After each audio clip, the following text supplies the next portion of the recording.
Voilà, bienvenue dans cette deuxième partie. Et donc, comme je le disais tout à l'heure, nous avons vu en koiné grec les trois mots principalement utilisés pour parler des différents types d'esprits méchants, bien les différents types de manifestations ou de possessions démoniaques. Je rappelle tout simplement, c'est pneuma, akathartos et daimonisomai ou bien daimon. Et là, alors, bien sûr, la possession n'a pas commencé avec la Nouvelle Alliance. Dans l'Ancienne Alliance, ou ce que les gens appellent l'Ancien Testament, la Torah, donc la loi et les prophètes, Naviim, il y a également des situations où les esprits méchants se manifestent d'une façon ou d'une autre. Donc, ce que nous allons faire maintenant, après avoir vu les termes en koiné grec, nous allons également voir les termes en hybride, ou bien en Yahawadawa, comme dirait notre frère Yakan. Donc en hybride, ou bien pour manquer de meilleurs termes en hébreu. Nous allons commencer par voir le premier mot. Alors, l'un des mots, nous allons voir également trois mots. L'un des mots qui est utilisé également pour parler des esprits méchants, des esprits impurs, des démons, c'est en paléo-grec, en paléo-hébreu, pardon, en paléo, donc en phénicien, c'est Aiwob.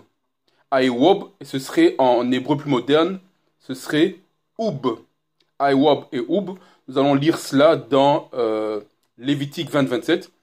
Il y a également 1 Samuel 28, 3 à 25, mais c'est assez long. Donc là, vous pourrez prendre le temps de lire ça calmement à la maison. Nous n'allons pas le faire ici. En revanche, nous allons prendre Vaikra, Oyakwara, donc Lévitique 20-27. Lévitique 20-27. Alors, il est écrit, et si un homme ou une femme sont évocateurs d'esprit ou diseurs de bonne aventure, ils seront certainement mis à mort. On les lapidera avec des pierres, leur sang sera sur eux. Je relis. Et si un homme ou une femme sont évocateurs d'esprit ou diseurs de bonne aventure, ils seront certainement mis à mort. Donc on voit ici le sort réservé à toutes ces personnes-là. Alors ici, le terme pour évocateur d'esprit, c'est également le mot, comme on l'avait dit, c'est Aiwab ou bien Oub. Et ça veut littéralement dire esprit familier ou bien esprit des morts. Et là, pour ceux qui ont vécu un peu en Afrique, il y a certaines ethnies qui disent, voilà, on va prier l'esprit de nos pères. On va s'adresser à l'esprit de nos pères, qui sont déjà morts évidemment. On va s'adresser à ces gens-là. Il y a des gens qui disent, je vais consulter les esprits, l'esprit de mes ancêtres, l'esprit de mes pères qui sont déjà morts, et ils vont me dire quelque chose, et je vous dirai également ce qu'il en est. Eh bien, le mot qui est utilisé, c'est Aiwab, et c'est Oub, sont des esprits familiers, des esprits des gens morts, qui sont des esprits méchants, tout simplement. Ce sont des esprits méchants. Alors, on retrouve également le terme dans, on peut lire Yeshaya 8, 19, Ésaïe 8, 19. Ésaïe 8, 19. Alors, je lis Ésaïe 8, 19, Yeshaya 8, 19. Et s'ils vous disent, enquérez-vous des évocateurs d'esprit et des diseurs de bonne aventure, qui murmurent et qui chuchotent, un peuple ne s'enquiert-il pas de son Elohim, bien Elohim? Ira-t-il aux morts pour les vivants? Donc ici, le terme également utilisé pour évocateur d'esprit, c'est le mot Aiwab ou bien Oub, esprit familier, esprit de mort, esprit méchant. Donc ici, ce n'est pas la personne qui est possédée, mais c'est la personne qui s'adresse à des esprits méchants. Il dira l'esprit de mes ancêtres, etc. Mais en réalité, ce sont des esprits méchants. Donc il consulte les esprits méchants. Il va vers les esprits méchants. Ces esprits méchants lui disent des choses qu'il rapporte aux hommes.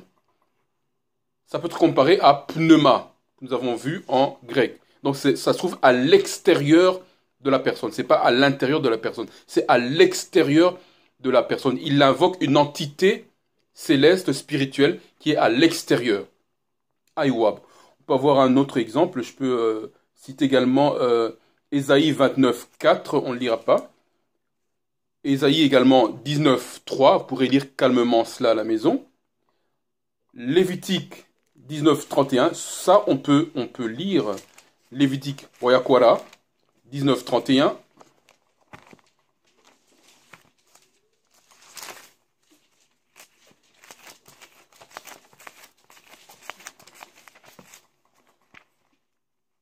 Lévitique 19, 31.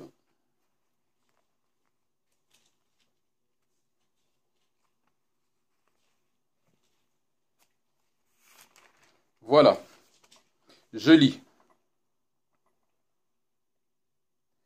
Ne vous tournez pas vers ceux qui évoquent les esprits, ni vers les diseurs de bonnes aventures. Donc on voit que c'est dans la même catégorie. Ceux qui évoquent les esprits, qui consultent les esprits, également ceux qui disent les bonnes aventures, c'est dans la même catégorie. Interdiction de les fréquenter. Et le mot qui est utilisé également ici, c'est aiwab ou bien oub. Ça, c'est le premier mot qui peut être comparé à pneuma, donc souffle. Un autre mot qui est utilisé dans l'ancienne alliance, c'est le mot rai rawok. Donc ici, on retrouve de rawok. Nous savons que c'est l'esprit. Mais ici, il y a rai ou bien ra qui est ajouté devant. Donc ça veut dire littéralement un esprit méchant. Rai, c'est traduit par méchant, mais nous savons que le mot ra, qui est traduit par méchant, veut réellement dire dysfonctionnel. Ça veut dire qui ne fonctionne pas correctement, qui ne fonctionne pas comme Yah voudrait que ça fonctionne. C'est ça. Donc il y a des esprits qui ne fonctionnent pas comme Yah veut qu'ils fonctionnent, qui font le contraire, qui sont méchants. Rai, rawok. Et ça, on retrouve cela dans Juge 9, 23. Shoftim. Shawatim. Shawatayam, pardon, Shoftim. Juge 9, 23.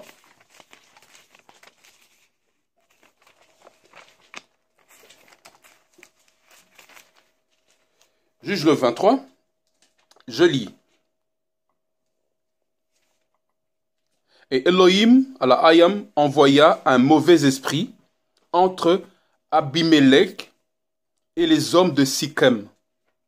Et les hommes de Sichem agirent perfidement envers Abimelech. Je reprends. Et à la Hayam, le Tout-Puissant, envoyant un esprit méchant entre Abimelech et les hommes de Sichem. Et les hommes de Sichem agirent perfidement envers Abimelech. Donc ici, ce que je voudrais dire, parfois, on ne se rend pas compte, vous n'arrivez pas à vous comprendre avec quelqu'un. C'est comme s'il y avait des interférences. Et c'est le cas de le dire. Bien ici, on peut comparer cela à ce qui se passait ici entre les hommes de Sichem et Abimelech. Yah a permis qu'il y ait une interférence, qu'il y ait un esprit Rai Rawok, un esprit méchant qui s'interpose, qui empêche Abimelech et les hommes de Sichem de se comprendre. Rai Rawok, un esprit dysfonctionnel. Ça veut dire que vous n'arrivez pas à vous comprendre, vous n'arrivez pas à fonctionner ensemble. Il y a la confusion, on dirait il y a la confusion. L'un va à gauche, l'autre va à droite. Rai Rawok. On retrouve également ce mot Rai Rawok dans Samuel 1 Samuel 16, 24 à 23. 14 à 23. 1 Samuel 16, 14 à 23. Nous ne lirons pas cela parce que c'est assez long, mais je donne la référence. Vous prendrez le temps librement de le faire à la maison. Rai Rawok. Et donc, ici, le Rai Rawok peut être comparé à ce qu'on a vu tout à l'heure en grec. Ça peut être comparé à kartartos. Ça veut dire que l'esprit est là, il dirige la personne à faire certaines choses ou à dire certaines choses. Ça peut être le même, ça peut être comparé à cela. Ça peut être un équivalent. Esprit de dysfonctionnement qui pousse la personne à agir d'une certaine manière, à ne pas agir normalement. Actuellement, dans la société, quand vous verrez quelqu'un agir comme ça, on dirait mais la personne est folle. Mais il est fou, alors que ça peut être tout simplement la manifestation d'un Rai Rawok, d'un esprit dysfonctionnel. Alors, un troisième terme qui est utilisé dans la Torah et les prophètes, c'est Saïr. On retrouve ça dans Lévitique 17.7, Wayakwara 17.7.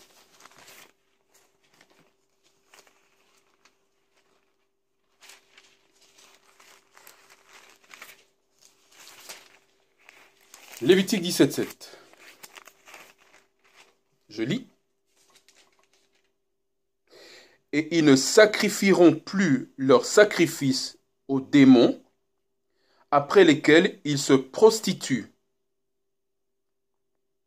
Ceci sera pour eux un statut perpétuel en leur génération. Je reprends. Ils ne sacrifieront plus leurs sacrifices aux démons, après lesquels ils se prostituent. Ceci sera pour eux un statut perpétuel en leur génération. Le mot ici qui est utilisé pour démon, c'est saïr. Saïr veut littéralement dire un animal possédé, c'est ce que ça veut dire. Saïr, un animal possédé. Nous savons que les nations étrangères vénèrent, donc rendent un culte à toutes sortes d'animaux. Il y a le veau d'or, c'est un animal. Rappelez-vous nos ancêtres dans le désert.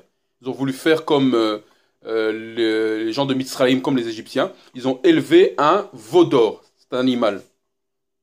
Il y a plusieurs nations étrangères qui vénèrent des animaux. Pourquoi? Parce que certains animaux ont certaines caractéristiques spéciales. Ils sont forts, ils sont ceci, peu importe les attributs qu'ils ont, mais ils sont vénérés par les nations étrangères. Eh bien, ces animaux-là, sont possédés. Le terme qui est utilisé, c'est saïr. Nous avons vu ici, en début, que Yashai a chassé des esprits méchants dans des porcs, des pourceaux, des animaux. Ils étaient possédés par l'esprit méchant. On voit donc, je rappelle ici, que les animaux peuvent également être possédés par l'esprit méchant. Et certaines nations étrangères leur rendent un culte. Saïr, animal, possédé. On va encore relire une dernière fois ce verset, le 7. Ils ne sacrifieront plus leurs sacrifices aux démons. Démons, saïr, animaux possédés. Ça veut dire quoi? Ça veut dire que ce sont les esprits méchants qui sont à l'intérieur de ces animaux-là. C'est ça que saïr veut dire. Donc ça peut être comparé à quoi? À daïmonizomai du koiné grec. Alors, il y a également un autre terme qui est en rapport avec saïr qui est utilisé, c'est shad ou bien shadim, shadayam, shadim, qui veut dire être possédé, mais ce mot shad, shadaim, il est plutôt utilisé pour les êtres humains. Mais c'est dans le même sens. Ce sont les esprits méchants qui sont à l'intérieur de l'homme et qui poussent l'homme à faire certains actes, qui vivent en permanence dans l'homme. Donc on voit ce qu'il y a dans la Nouvelle Alliance. On retrouve également cela dans l'Ancienne Alliance, dans la loi et les prophètes. Il n'y a rien de neuf. Il n'y a absolument rien de neuf. Ce qui est présent dans la Nouvelle Alliance était déjà présent dans l'Ancienne Alliance. Alors, la question maintenant qu'on peut se poser après avoir vu tout ça. Comment se fait la possession démoniaque? Est-ce qu'il y a un processus? Comment se fait-il que un homme est là, il est habité d'un esprit méchant, d'un esprit impur, d'un esprit dysfonctionnel, et cet esprit méchant lui pousse à dire certaines choses, ou bien lui pousse à faire certaines choses. Ou bien quand il n'est pas habité, même quand il est à l'extérieur, il influence ses pensées. Il lui suggère des pensées pour qu'il puisse dire certaines choses, ou bien pour qu'il puisse faire certaines choses. Comment ça se fait? 2 Thessaloniciens 2.11, nous allons lire. 2 Thessaloniciens 2.11.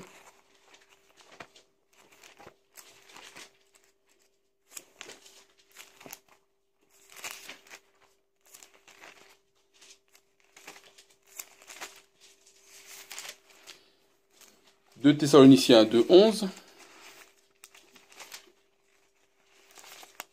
Je lis. Et à cause de cela, Allah Hayam, bien le Tout-Puissant, leur envoie une énergie d'erreur pour qu'ils croient au mensonge. À cause de cela, le Tout-Puissant, Allah Hayam, leur envoie une énergie d'erreur pour qu'ils croient au mensonge. Et en anglais, c'est strong delusion. Une désillusion profonde. Traduction de l'anglais. Alors, lorsqu'on lit les versets qui sont plus hauts, on voit que Shaoul dit qu'il y a des gens qui cherchent certaines choses, qui persévèrent dans ces recherches-là, et à cause de cela, leur donne ce qu'ils cherchent réellement. C'est un petit résumé des versets qui viennent au-dessus. Et donc on a finalement le verset qui dit à cause de cela, leur envoie une désillusion profonde. Une désillusion profonde ou bien une énergie d'erreur. Ça veut dire quoi?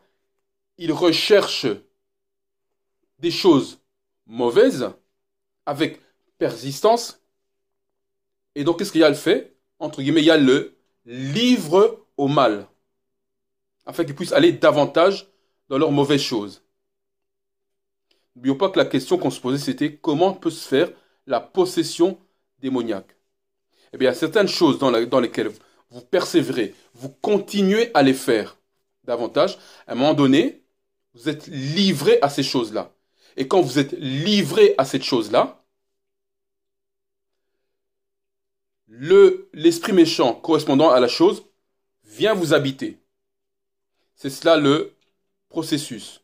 Alors, on va s'intéresser à certains mots qui sont utilisés ici en koiné grec. D'abord, il y a le terme qui était traduit par énergie d'erreur. Énergie d'erreur. Le terme énergie, c'est energia, en koiné grec. Energia veut littéralement dire une force active surnaturelle. Donc on voit ici, c'est un esprit méchant. C'est traduit par énergie, mais en réalité, il aurait dû être écrit par une force active surnaturelle. Donc à force de rechercher certaines choses qui sont mauvaises, qu'est-ce qui va se passer? Une force active surnaturelle, une énergie surnaturelle, entre autres termes, un esprit méchant correspondant à cette chose-là, viendra pour que finalement vous puissiez voir ces choses être manifestes dans votre vie, arriver dans votre vie. J'espère que je suis assez clair parce que ce n'est pas un sujet si facile à traiter que cela. Un autre mot qui est intéressant, c'est le terme erreur. Le terme utilisé traduit par erreur ici en koiné grec, c'est planer. Ça veut dire quoi? Ça veut dire dysfonctionnement. On erre, on ne sait pas où on va. On ne fait pas les choses comme on devrait le faire. On ne fait pas les choses, entre guillemets, normalement. Quand je dis normalement, c'est selon les Écritures, évidemment. Selon les lois, les statuts, les commandements, les instructions de Yah. Et donc, à force de faire certaines choses, ou bien de persévérer dans le mal, de continuer à faire le mal, qu'est-ce qui se passe? Il y a une force active surnaturelle, un esprit méchant qui correspond à cela, qui vient pour davantage nous influencer dans cette voie-là, ou qui vient nous posséder. C'est pour ça, il est écrit, quand on entend la voix de Yah, quand on reçoit la parole de Yah, quand on reçoit l'instruction de Yah, c'est mieux d'obéir directement, parce que en disant je vais obéir demain, ou à un autre moment, ou après-demain, rien ne garantit qu'on sera dans la position, sera encore en mesure de le faire. Parce que si entre-temps, on continue dans cette mauvaise voie-là, il peut y avoir une force surnaturelle, une énergie surnaturelle, un esprit méchant, qui viennent interférer, et ce sera davantage difficile de s'en sortir, à moins, nous l'avons vu au début, d'une délivrance au nom de Yahshai. J'espère que c'est bien clair. Comment se fait la possession? Une deuxième façon de comment peut se faire la possession, Ésaïe 45, 7. On va lire cela. Yashaya 45, 7.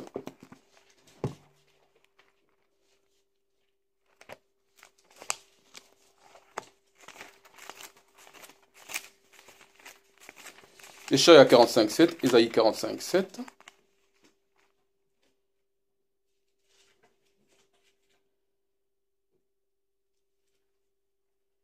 Je lis.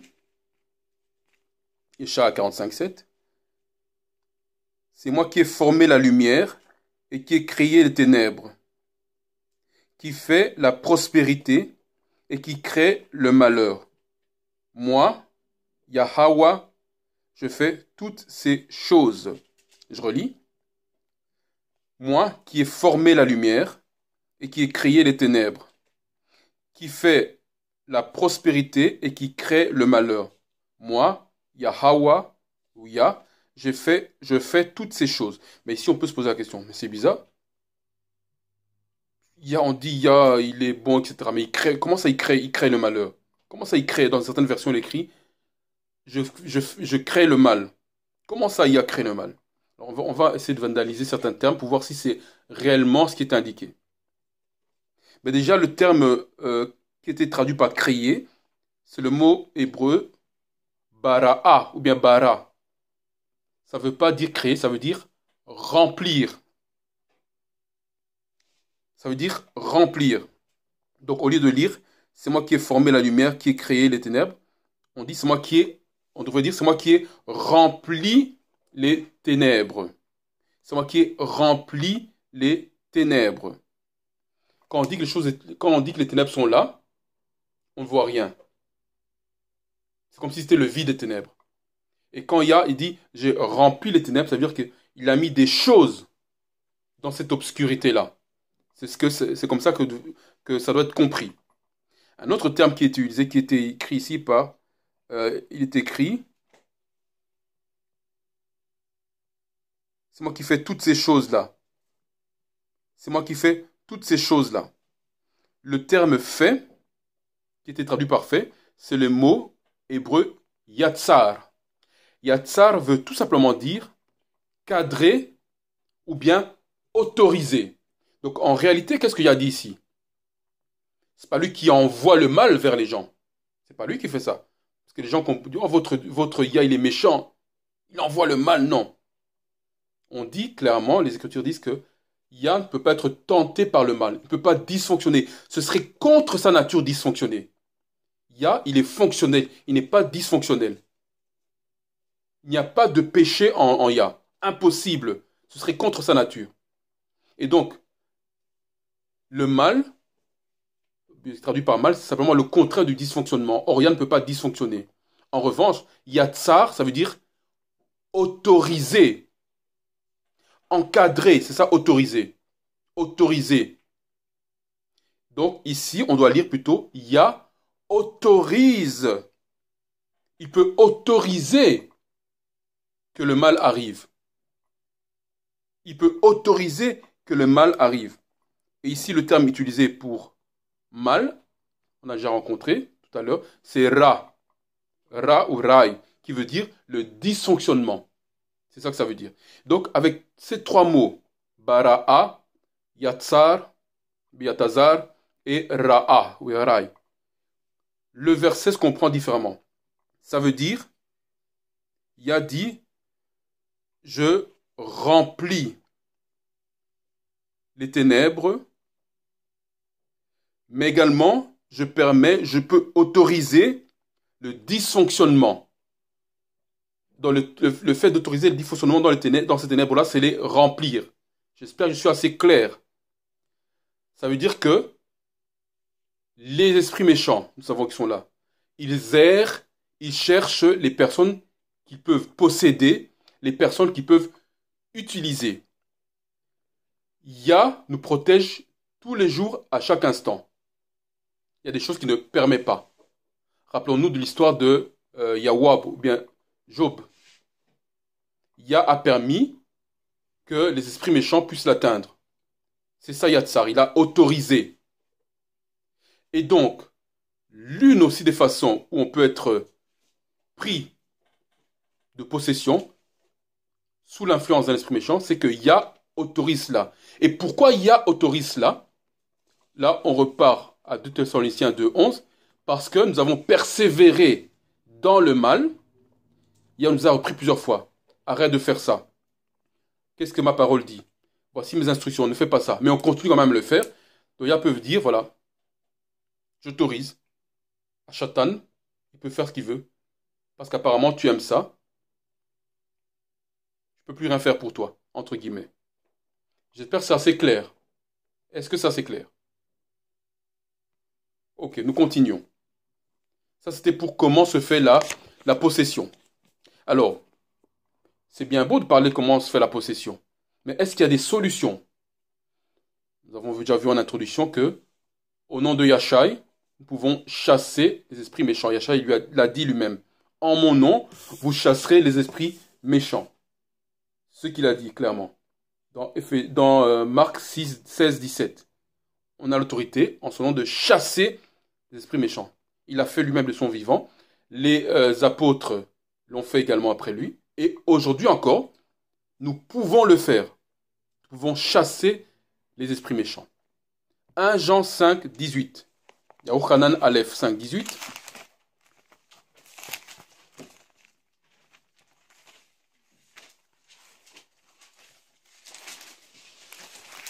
« 1 Jean 5, 18. Je lis.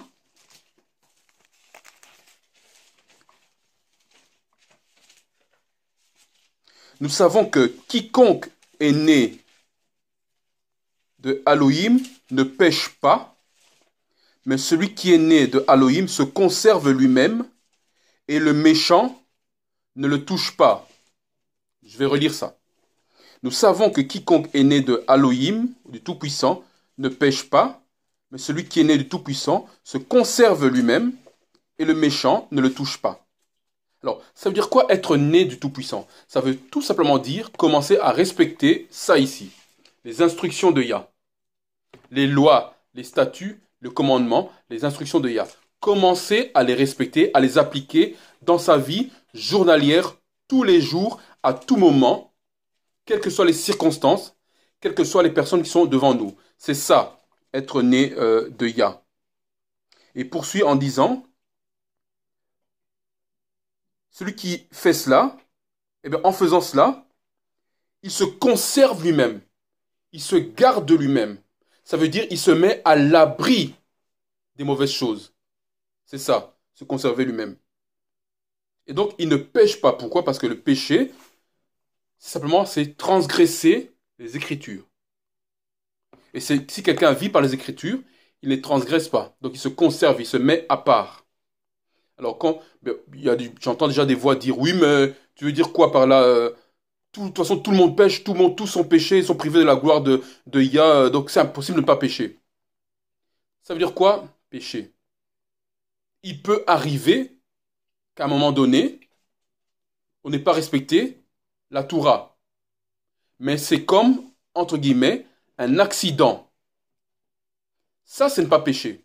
Pécher, c'est quoi? C'est dans ma vie habituelle, tous les jours, je fais cela. Tous les jours, je ne respecte pas la Torah. Tous les jours, je ne respecte pas les instructions, les lois, les statuts de Yah. C'est de ça qu'on parle ici. C'est vivre une vie comme ça, être habitué à cela. Il pourra arriver comme par accident. À un moment donné, on ait des manquements. C'est pas de ça qu'on parle. Ça peut arriver. On se répand. On demande pardon à Yah. Ici, il faut demander pardon aux hommes. On demande pardon aux hommes. On se reprend et on continue à appliquer les instructions. Là, il n'y a pas de souci. Celui qui fait cela, il est pardonné, il n'y a pas de souci. En revanche, celui qui a l'habitude de ne jamais respecter la Torah, c'est ça ici, ne pas se garder justement. Et à cause de cela, le méchant peut nous toucher. Donc la solution, c'est quoi? C'est appliquer les instructions. En appliquant le plus possible les instructions, on se préserve et on se préserve des esprits méchants, on se préserve de la possession démoniaque. Galates 5,16. On se préserve de l'influence des esprits méchants. Galates 5, 16.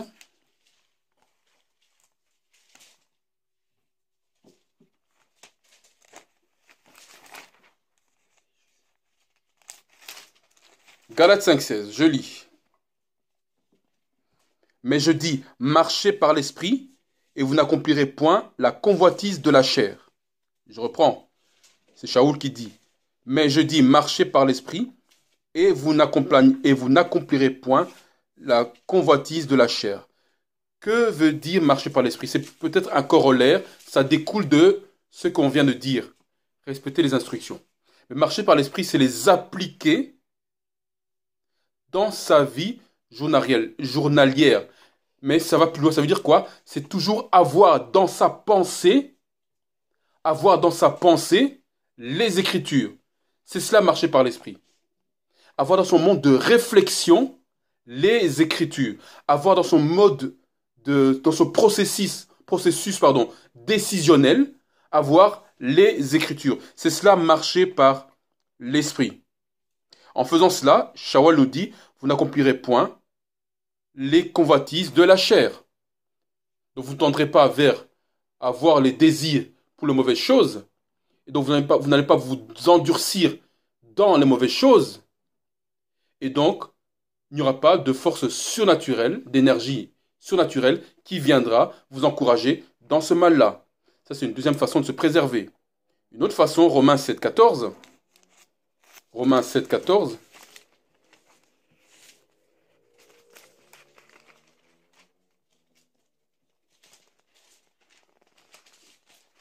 Romains 7, 14.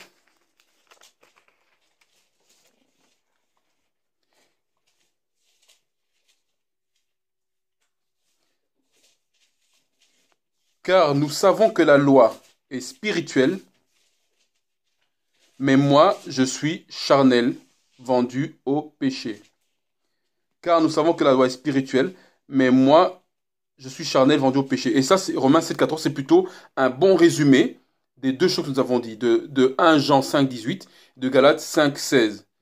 La lettre, la loi, elle est spirituelle. Donc elle nous permet de marcher, d'avoir la réflexion, de penser, d'avoir la loi toujours dans notre tête, dans notre processus de décision, de réflexion. Alors, Matthieu 17, 21. Matthieu 17, 21. Matthieu 17, 21.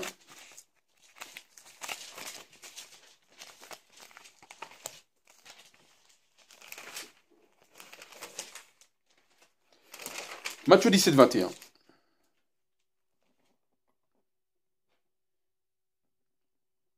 Il écrit, mais cette sorte-là ne sort que par le jeûne et la prière.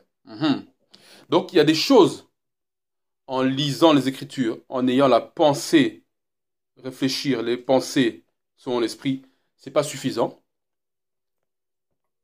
Dans ce moment-là, qu'est-ce qu'il faut faire? Il faut prier et jeûner. Il y a des cas comme ça. On avait apporté aux disciples, un père était venu avec son enfant auprès des disciples. Ils n'ont pas pu chasser les esprits méchants. L'esprit méchant. Les apôtres ont posé la question, mais comment se fait-il qu'on n'a pas pu le faire? Yacha a dit, c'est parce que cette sorte-là ne part que par le jeûne et la prière. Et rappelez-vous, dans la hiérarchie, on a parlé des daimonizomaï, qui sont des esprits les plus méchants, les plus impurs. Ceux-là ne partent que par le jeûne et la prière. À ce moment-là, il faut jeûner, donc ça veut dire s'abstenir de nourriture pour affaiblir la chair, et beaucoup prier pour que l'esprit prenne la place